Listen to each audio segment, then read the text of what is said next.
Welcome back to the channel Cat Comrade. In today's video, we are going to learn about how to reduce a file size in AutoCAD. So, what happens in many times that your file exceeds the limit of the file size that you want to send to a competition to or by mail. So, there is one way to reduce the size of the file. There is a command given by AutoCAD itself, that is purge right over here, as you can see.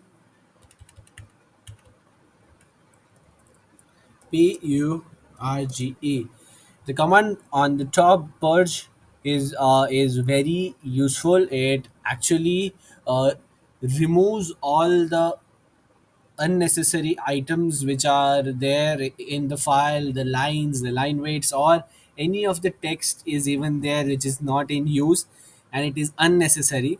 So it just removes it all from the AutoCAD files and your file itself becomes lower in size. So this is a very helpful command. After writing the command purge, just press enter. Then this pop-up box will come up. So if your file is having any extra